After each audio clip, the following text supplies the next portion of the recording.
Bonjour à tous. Je suis vraiment contente d'être avec vous aujourd'hui pour partager un moment autour de la parole. Je m'appelle Sandrine, comme vous pouvez voir à l'écran. J'aimerais commencer en vous posant quelques questions. Est-ce que ça vous est déjà arrivé de commencer la journée en vous disant, est-ce que je vais arriver au bout de tout ce que j'ai à faire? Ou même de commencer un week-end, qui est censé être notre temps de repos. On a fini notre semaine de travail, mais il reste le ménage, il reste faire des courses, il reste plein de choses à faire et on a l'impression d'être déjà à bout de nos ressources avant de commencer. Peut-être ça vous est déjà arrivé d'avoir votre téléphone qui sonne, vous voyez le nom de la personne qui s'affiche et là vous dites comment est-ce que je vais réussir à l'encourager? Comment est-ce que je vais réussir à l'écouter? Comment est-ce que je vais réussir à être une bonne amie alors que moi-même, je me sens fatiguée? Ou peut-être plus pratiquement, est-ce que ça vous est déjà arrivé de regarder votre compte en banque et de vous dire, oh là là, comment est-ce qu'on va finir ce mois? Comment est-ce qu'on va avoir des cadeaux de Noël pour nos enfants? Euh, Bref, est-ce que ça vous est déjà arrivé de vous retrouver face à vos ressources et de vous dire comment est-ce que je vais y arriver? De sentir un peu comme l'image à l'écran, mon frigo il est vide. Et ça peut être pratiquement ou ça peut être émotionnellement ou ça peut être relationnellement. On peut se sentir parfois à bout de nos limites. Et aujourd'hui, j'aimerais qu'on prenne deux histoires dans le livre d'Ésaïe avec deux rois qui sont confrontés à leurs ressources de manière très concrète. Et on va voir comment Dieu, à travers le prophète Ésaïe, il va les rencontrer et il va les aider face à leurs ressources limitées ou qui peuvent sembler limitées. J'aime beaucoup ces histoires. En fait, j'aime beaucoup le livre d'Ésaïe. J'aime beaucoup ce prophète. Son nom, ça signifie Dieu sauve. Et rien que ça, je trouve que c'est un message tellement plein d'espoir. C'est la même signification que Josué, que Jésus. C'est un rappel que Dieu, il sauve. Et Ésaïe, c'est un long livre, hein, il y a 66 chapitres. Et les 39 premiers chapitres ne sont pas toujours très encourageants à lire parce que Ésaïe va prophétiser un jugement qui s'en vient sur Jérusalem, qui va être détruit. Alors, Ésaïe ne le sait pas, ça va prendre 150 ans jusqu'à ce que ça se réalise. Mais dans la deuxième partie de son livre, il y a beaucoup de messages d'espoir et de restauration. Et c'est ce que j'aime avec Dieu, c'est que le jugement, c'est jamais son dernier mot. C'est toujours l'espoir et la restauration et la grâce. Mais en même temps, la grâce, la restauration, elle vaut pas grand-chose s'il n'y a pas un jugement avant. La résurrection de Jésus, c'est super, c'est la fête, mais à cause de ce qu'il a accompli à la croix. Donc, sinon, ça n'aurait pas vraiment de sens. Et donc, j'aime ces histoires dans Ésaïe parce que c'est des histoires sur lesquelles je reviens régulièrement dans ces moments où mes limites, mes ressources sont limitées et où je sens que j'ai besoin que Dieu il intervienne. Et c'est pour ça que j'aime la Bible. C'est ces points d'ancrage que quand il y a la tempête et qu'on a des doutes et on a des angoisses, parce que en fait, quand nos ressources elles sont limitées, ça peut amener beaucoup de peur, ça peut amener beaucoup d'angoisse. Et c'est dans ces moments-là qu'on a besoin d'avoir un point d'ancrage. Et pour moi, la Bible, et notamment ces histoires-là dans Ésaïe, sont cette encre sur laquelle que je peux m'appuyer parce que si Dieu il l'a fait pour Akaz, si Dieu il l'a fait pour Ézéchias, et il l'a fait pour beaucoup d'autres dans la Bible, il va pouvoir le faire pour moi aussi. Donc, on va se plonger directement dans le livre d'Ésaïe. On va commencer avec le chapitre 7. Oups, voilà. J'ai mis le texte comme ça, vous pouvez suivre. On va suivre ensemble. C'est donc Dieu qui envoie Ésaïe, le prophète, pour aller parler au roi Ahaz, ou peut-être au roi Akaz, selon vos traductions. Et donc, on est au chapitre 7. Il arriva du temps d'Akaz, fils de Jotham, fils d'Ozias, roi de Juda, que Rétzin, roi de Syrie, monta avec Péka, fils de Rémalia, roi d'Israël, contre Jérusalem pour l'assiéger. Mais il ne put l'assiéger. On vint dire à la maison de David, les Syriens sont campés en Éphraïm. et le cœur d'Akaz et le cœur de son peuple furent agités comme les arbres de la forêt sont agités par le vent. Alors l'Éternel dit à Ésaïe, va à la rencontre d'Akaz, toi et Shir-Yashub, ton fils, vers l'extrémité de l'aqueduc de l'étang supérieur sur la route du champ du Foulon. Vous avez tout compris? Il y a plein de noms de rois différents, de lieux différents, etc. Donc, on va essayer de résumer un petit peu la situation. Donc, je vous ai mis une carte, essayez de mettre un peu des couleurs, parce que c'est ça qui est important pour comprendre l'histoire, savoir c'est qui parle, à qui c'est qui est là. Donc, on a le roi Akaz. Akaz, c'est le roi de Juda. Juda qui est aussi appelé parfois le royaume du Sud ou parfois la maison de David, parce que c'est donc les descendants de David qui règnent sur cette partie-là du royaume. Et peut-être pourquoi royaume du Nord, royaume du Sud? Péka, c'est le roi d'Israël, donc le royaume du Nord, qui est aussi appelé Éphraïm, parfois dans la Bible, principalement par les prophètes. Éphraïm qui était la tribu la plus grande géographiquement et au niveau du peuple dans le royaume du Nord. Mais on ne parle pas plutôt normalement d'Israël, une nation. Alors peut-être que tout le monde ne connaît pas, mais Israël, la nation que Dieu a choisie à travers Abraham, qu'il a délivré d'Égypte, de l'esclavage, il a fait d'eux son peuple, sa nation dans le désert, à Sinaï, avec Moïse, il leur a donné la loi, leur constitution, et puis Dieu, il voulait être leur roi pour toujours.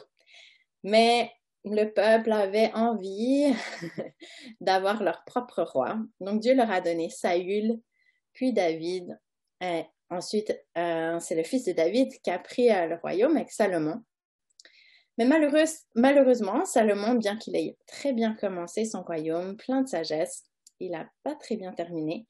Et les conséquences de sa désobéissance à l'alliance envers Dieu a fait que la nation d'Israël a été divisée entre le royaume du Sud, qui était dans le fond juste Juda, la maison de David, les descendants de David, et puis le royaume du Nord, Israël, et les autres tribus. Donc, voilà un petit peu, si des fois vous êtes confus en lisant la Bible, pourquoi il parle de Juda, pourquoi il parle d'Éphraïm, pourquoi il parle de Jérusalem, c'est à un moment donné, il y a eu une division qui s'est produite. Et donc ça, c'est au niveau d'Israël. Mais on a aussi le roi Rétzin, qui était mentionné dans notre texte, qui est le roi de Syrie ou d'Aram. Je vais plutôt utiliser le mot Aram parce qu'en français, ça peut être confusant. Parce qu'il y a le roi de la Syrie et il y a le roi de l'Assyrie. En vert, on a cette grande nation sur la carte qui est l'Assyrie. L'Assyrie qui était la puissance mondiale à l'époque où on a notre histoire qui se passe. Donc l'Assyrie contrôlait toute cette grande partie du Moyen-Orient et son désir, bien sûr, était d'agrandir son empire en prenant les territoires de Aram, puis d'Israël, puis de Juda.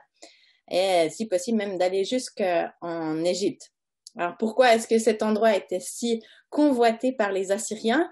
C'est qu'en fait, toute cette partie-là qui est Israël, c'est pas pour rien que Dieu il a choisi son peuple à cet endroit, c'était là où toutes les routes de commerce passaient.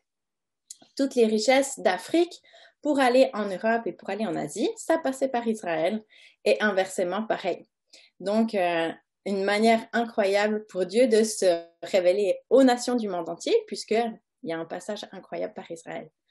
Mais c'est aussi un endroit très lucratif pour les puissances internationales, d'où le fait que la Syrie aimerait contrôler cette région.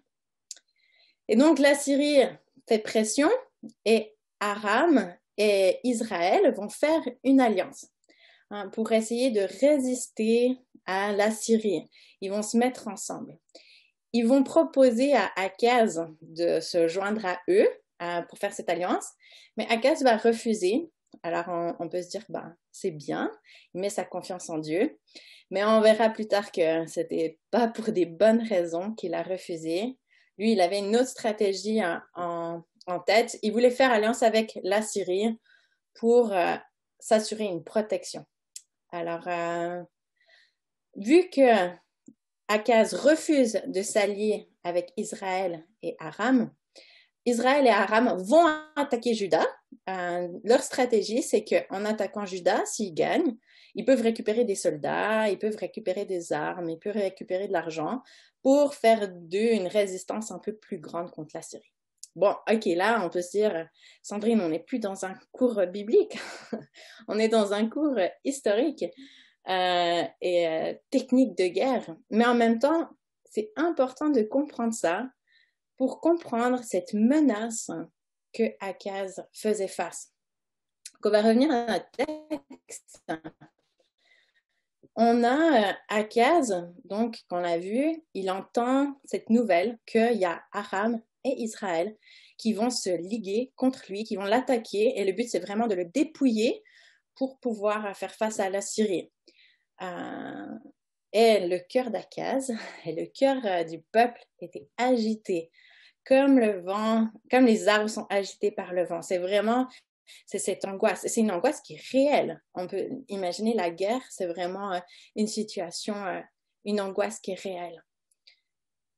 Et une autre chose que j'aimerais qu'on observe, c'est où Akaz se trouve à ce moment-là. Alors, il se trouve à l'extrémité de l'aqueduc de l'étang supérieur sur la route du champ du Foulon. C'est peut-être pas forcément le verset sur lequel vous allez méditer tous les matins, mais pourtant c'est un verset qui est très très important. Cet endroit-là, cet étang, c'est les réserves d'eau pour la ville de Jérusalem. Et on a vu que Aram et puis Israël sont venus pour assiéger la ville. Donc, je ne sais pas si vous êtes tous au courant sur les techniques de guerre de l'époque, mais en gros, la manière d'attaquer une ville, c'est qu'on fait un siège contre elle, c'est-à-dire qu'on bloque toute entrée et sortie. Et puis, ça veut dire qu'on laisse un peu mourir de faim et de soif et de maladie les gens à l'intérieur de la ville. Et une fois qu'ils sont très faibles, ben, ce sera facile de venir les attaquer. Donc, c'est une situation très concrète. Akaz, il a besoin de nourriture, il a besoin d'eau pour pouvoir tenir le plus longtemps possible. Et là, Akaz, il va voir ses ressources d'eau et voir combien de temps est-ce qu'il va pouvoir tenir face à ça. Donc voilà un peu la situation d'Akaz. Mais c'est dans cette situation, alors qu'Akaz est confronté à ses limites humaines, il est attaqué, il est dans l'angoisse, Dieu va venir le rencontrer et il va venir lui parler dans ce moment où Akaz en a vraiment besoin. Et il va venir avec 3 messages. Enfin, en tout cas. Il va venir simplement en se présentant lui-même. On a dit, Ésaïe, ça signifie l'Éternel sauve. Et ça, moi, je trouve incroyable. Juste en se présentant, Ésaïe déclare un message. Il rappelle à Akaz, c'est Dieu, l'Éternel, qui te sauve. Et Jésus, je l'ai dit, ça veut aussi dire l'Éternel sauve. Et parfois, je ne sais pas vous, mais je me sens tellement à bout et impuissante que la seule prière que j'arrive à faire, c'est « Oh Jésus !» Mais en fait, ces prières soupir, c'est une prière puissante. Parce qu'en fait, simplement en appelant le nom de Jésus, on déclare, c'est Dieu qui sauve. Dieu, il n'y a que toi qui peux me sauver de cette situation. Alors pensez-y, des fois quand on ne sait plus comment prier, ben Jésus, c'est une bonne prière. Il a un autre message, c'est celui de son fils. Dieu l'envoie avec son fils. Shir Yashubush. Ouais, je ne sais pas trop comment on prononce ça. Un nom, on ne va pas choisir ça pour notre fille. Qui signifie un reste reviendra. C'est la promesse de survie. Dieu ne va pas permettre que Juda soit complètement détruit. Il y aura toujours un reste. Et ça, c'est un message d'espoir. Parfois, nous, on aimerait la totalité, mais Dieu, il dit, t'inquiète pas, il te restera quelque chose à la fin. Et face à des limites à nos ressources limitées, eh ben, c'est un message vraiment d'espérance. Et puis ensuite, on a Ésaïe, enfin Dieu qui va parler à travers d'Ésaïe et qui va lui dire, sois tranquille, ne crains rien, et que ton cœur ne s'alarme pas devant ces deux bouts de tison fumant, donc des bouts de bois qui sont déjà en train de brûler, devant la colère de Rétine et de la Syrie et du roi Rémalia. Ainsi parle le Seigneur l'Éternel. Cela n'arrivera pas, cela n'aura pas lieu. Encore 65 ans, Éphraïm ne sera plus un peuple. Si vous ne croyez pas, vous ne subsisterez pas. Donc, alors que Akaz, il est dans la crainte, Dieu, il vient lui dire, n'aie pas peur. T'as pas à avoir peur parce que je vais te sauver. Ésaïe, l'Éternel sauve. Et ses ennemis vont être détruits. Parfois, Dieu, il répond à nos besoins en nous donnant les ressources. Et parfois, Dieu, il répond en arrêtant la crise. Et là, sa réponse, c'est de dire, la crise va s'arrêter. La guerre va s'arrêter dans 65 ans. OK, ça paraît long, hein? Des fois, on aimerait que Dieu réponde la semaine prochaine. Mais d'ici 65 ans, Éphraïm, c'est-à-dire Israël, sera détruit. Et puis, ça va vraiment se passer. Là, on était en 732 avant Jésus. Et puis, en 722, donc 13 ans plus tard, il y a Israël qui va être complètement détruit. Et une génération après, il n'y a plus d'Israélites, ils seront dispersés et mélangés à d'autres nations. Donc Dieu va réaliser cette parole qu'il a dit à Akaz. Simplement, ce que Akaz doit faire, ce que Dieu demande d'Akaz, c'est de lui faire confiance et de rien faire. Et ça, honnêtement, parfois c'est le plus dur. C'est d'attendre et de faire confiance que Dieu est plus grand. On aimerait mieux des fois prendre les choses entre nos mains et agir nous-mêmes. Mais donc, on voit Dieu qui est présent et qui est là pour encourager le roi Akaz de manière, avec des paroles puissantes. Ce qu'il entendait, les rumeurs qu'il entendait, les choses qu'il voyait, c'était des choses très réelles. Alors, je ne sais pas vous, quelles sont les limites auxquelles vous faites face, quelles sont les ressources qui vous manquent, quelles sont les choses que vous avez entendues, quelles sont les choses que vous avez vues. Je suis certaine que c'est des choses très réelles qui amènent des angoisses, qui amènent des craintes. Eh bien, je crois que c'est dans ces situations-là que Dieu il veut vous parler, Dieu il veut vous rencontrer, en disant « Je suis là et je sauve encore aujourd'hui. Il y aura un reste, tu ne vas pas être à court d'énergie, d'amour, de compassion. Il y en aura assez pour toi, pour ton mari, pour tes enfants. Et puis, peut-être ça va être qui va donner une réponse aux besoins exactement, ou bien il va nous surprendre. Il va arrêter la crise, mais il va agir, il est là. Et puis, tu n'as pas besoin d'avoir peur, même si cette situation elle est difficile, elle est pas sans fin. Dieu, il est au contrôle de ça. Et donc, Ésaïe, il continue de parler plus tard dans le chapitre 7, et puis il va demander à Akaz s'il veut un signe pour confirmer que ce que Dieu a dit, c'est concret, c'est vrai. Et puis, je sais pas vous, mais moi, ça me dérange pas si Dieu me donne des confirmations, hein. Mais Akaz, il va dire non, je veux pas mettre l'Éternel au test. Alors, ça paraît comme une réponse très humble et très confiante. Waouh! On peut se dire, waouh, Akaz, il a vraiment tout compris, hein. Il fait confiance à Dieu. Mais en fait, Akaz, il avait déjà décidé qu'il allait pas mettre sa confiance en Dieu, mais qu'il allait prendre les choses en main et qu'il allait trouver sa propre solution. Et ça, on le voit dans 2 Rois, le chapitre 16, verset 7, que Akaz, il va faire une alliance avec le roi d'Assyrie, Tiglath-Pileser, encore un nom magnifique, et il va lui dire « Je suis ton serviteur et ton fils ». Il va vraiment donner toute sa dévotion à ce roi, et c'est vraiment une alliance ridicule, parce que c'est comme une image qu'on peut utiliser pour expliquer cette alliance. C'est un peu comme si une souris demande de l'aide à un chat pour se battre contre une plus grosse souris. Alors oui, ok, la petite souris va être protégée de la grosse souris pendant un petit moment, mais un jour ou l'autre, le chat, il va manger l'autre souris aussi. Et puis c'est exactement ce qui va se passer.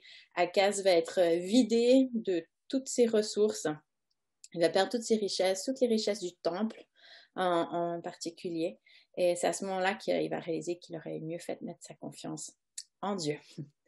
Donc, Akaz, c'est une super histoire pour nous montrer qu'est-ce que Dieu il veut faire. Malheureusement, la fin n'est pas très bonne parce qu'il y a eu un manque de confiance. Mais heureusement, on a un autre exemple de bonne confiance, aussi dans Ésaïe. Et là, on va se tourner à l'histoire d'Ézéchias. Donc ça, c'est un petit peu plus loin dans le livre d'Ésaïe, au chapitre 36, les versets 1 à 10. Moi, j'ai coupé un peu des bouts parce que le texte est quand même long, mais faites-vous plaisir à aller lire Ésaïe. C'est vraiment des histoires passionnantes, surtout si vous aimez les histoires de guerre. Il y a des hommes peut-être, mais des femmes aussi. On connaît la 14e année du roi Ézéchias. Sennacherib ou Sennacherib, roi d'Assyrie, monta contre toutes les villes fortes de Juda et s'en empara. Et le roi d'Assyrie envoya de Lachish à Jérusalem vers le roi Ézéchias, Rabshakeh, avec une puissante armée. Rabshakeh s'arrêta à l'aqueduc de l'étang supérieur sur le chemin du Foulon. Rabshakeh leur dit, « Dites à Ézéchias, ainsi parle le grand roi d'Assyrie.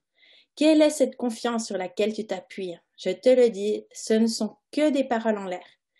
Il faut pour la guerre de la prudence et de la force. Or, non. En qui donc as-tu placé ta confiance pour t'être révolté contre moi? Peut-être, me diras-tu, c'est en l'Éternel notre Dieu que nous nous confions. Mais n'est-ce pas lui dont Ézéchias a fait disparaître les hauts lieux et les autels, en disant à Juda et à Jérusalem, vous vous prosternez devant cet autel?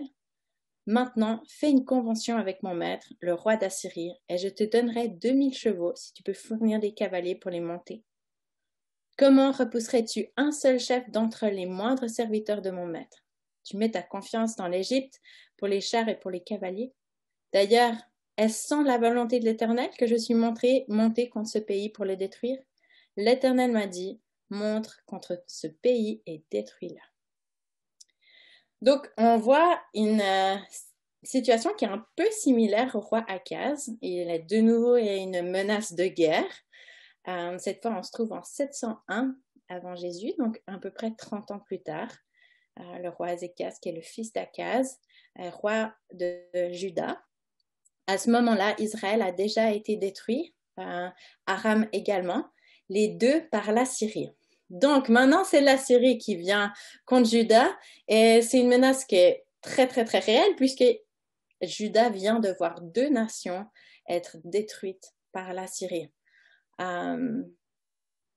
ne sais pas si vous avez remarqué où est-ce que le Rabshakeh, qui est simplement le chef de l'armée de l'Assyrie, où il vient le rencontrer.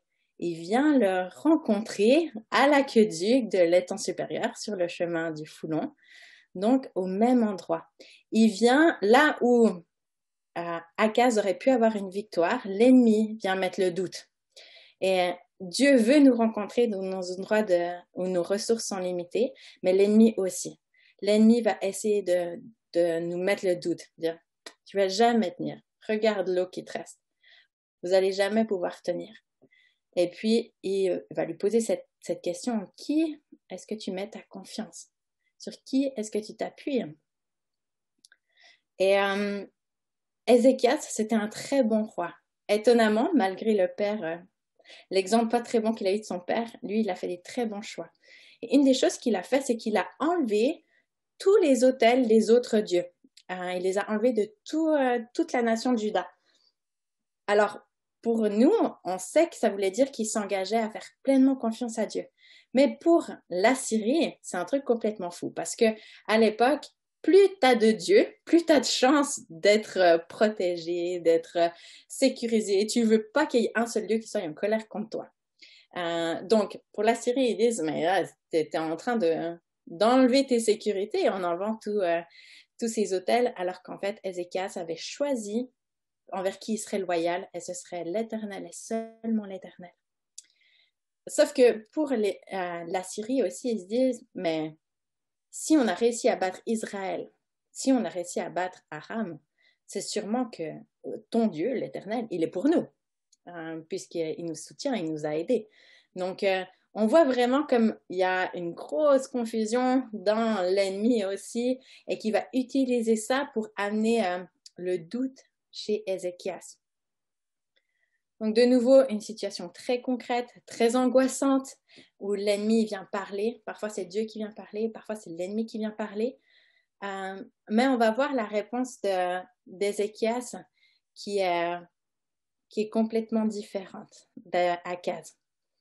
Ézéchias, on peut le lire dans le chapitre 37, il va faire venir Ésaïe. Donc cette fois, c'est même lui qui prend l'initiative d'appeler le prophète et dire, OK, Dieu il dit quoi dans cette situation? Est-ce que Dieu il dit de se soumettre à la Syrie ou est-ce qu'il dit de mettre ma confiance en lui?